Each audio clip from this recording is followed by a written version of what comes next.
My name is Chris. I'm just an ordinary man.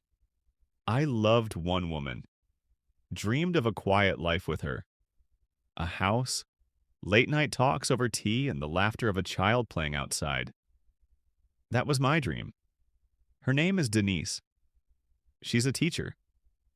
She treated every child like her own. She always said, "Children are the world's hope." There was warmth in our home, but there was one thing missing: a baby's cry. Years went by. Doctors, clinics, silent hopes, loud cries. Every year, Denise would look into my eyes and say, "This time, it'll happen." I'd nod, but inside I was breaking. I'd often get up at night, go outside. Just me and Tiger, our dog. He understood me. Never said a word, but he didn't need to. His eyes said it all. I'm waiting too. Then one day, everything changed. Denise looked me straight in the eye. There weren't tears in her eyes anymore. There was fire. "Chris," she said, "we've waited enough. Life won't listen. If life won't give us a child, we'll take one. I'm tired of rules. I want to be a mother." I didn't say a word. You know why? Because I was tired too. Tired of watching other people raise children while our home stayed silent. That night, Denise disappeared. In the morning, she came back, holding a baby, wrapped in a blanket, crying softly. She was abandoned, she said. "Let's raise her." I didn't say anything. I held the child.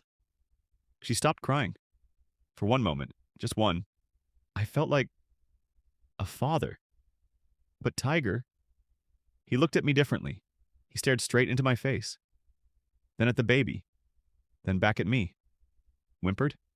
He knew what we were doing was wrong, but he's just a dog, right? The next day, he refused to enter the baby's room. He just lay near the door, silent, staring at us with those pleading eyes. He wanted to stop us, but we weren't going to stop. That baby, she brought us back to life. While she was with us, we felt like a family again. I saw Denise laugh again, after years. But even that laugh felt fake, like something was missing. 10 days later, she did it again. This time, I was home. A little boy was playing in the yard behind the daycare. His parents looked away for a minute. Just a minute. That's all it took. Denise grabbed him, got in the car, drove home. He had black hair, big eyes, a blue jacket. He was crying, loud. I panicked. "What are we doing?" I asked. Denise just stared at me. "No one's looking for him. He was alone. See? It's fate. Let's just love him." She was talking too fast. Tiger, our dog, was standing there like he wasn't a pet, but a person. He stared at the boy, then at me, then left the room. That night, Tiger entered the child's room. He didn't bark. He didn't growl. He just stood over the boy, then slowly pulled the blanket off with his teeth.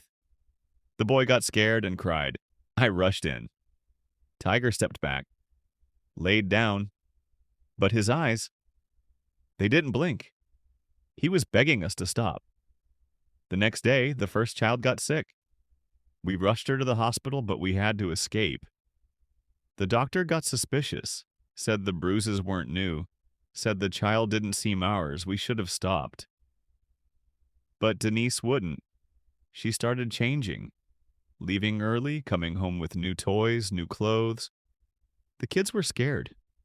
You could see it in their eyes, and Tiger, he started barking all night, not at strangers. At us, I knew. He hated what we were doing. That night, I knew what I had to do. I was going to call the police, but Tiger acted before I could. That night was different. No one spoke. The children were asleep. Denise went to the bathroom. I fell asleep on the couch, and then a noise. Software I checked. The boy was gone. Panic. Denise rushed out. Where is he? Where? We ran barefoot through the street, my heart pounding in my chest, and in the distance, I saw Tiger. He wasn't dragging the child. He wasn't hurting him. He was just walking behind the boy, protecting him. The boy was holding his blanket. Walking. I grabbed him. He looked at me and said, Chris, I miss my mommy. My whole world shattered. That sentence broke something inside me forever. When we returned, the neighbors' lights were on. They'd seen everything. The next morning, the police arrived. An investigation started. Denise was in a frenzy. They don't understand. These are our kids. This is our family, she screamed. But I stayed silent. I was done. I just wanted it all to stop. But for Tiger, it was only beginning. Someone reported that the dog was dangerous, that he'd taken a child. They locked him up. I told them. He didn't hurt anyone. He tried to protect the boy. He was saving him from us. They didn't care. He's just a dog. A dog can't speak. A dog can't testify. A dog is property. That day, I saw Tiger for the last time. They took him from his cage.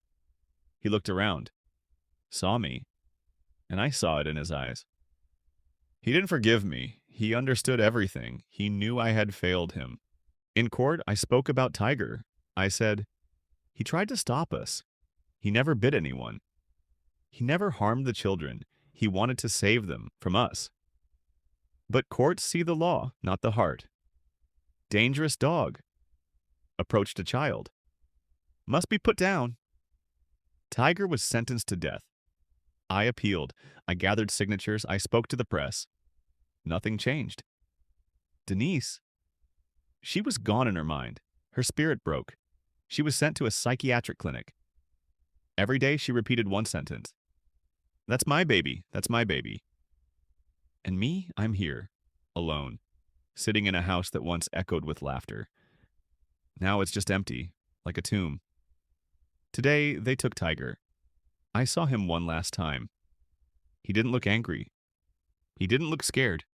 He just looked at me. And for a second, I saw something in his eyes I'll never forget. Not hatred, not blame. Understanding. He forgave me. Even in his last moments, he chose mercy.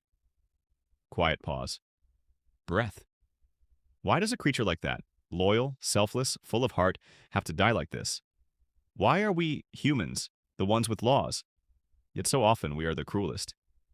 Tiger was a dog, but he had a heart. I was a man, but I had none.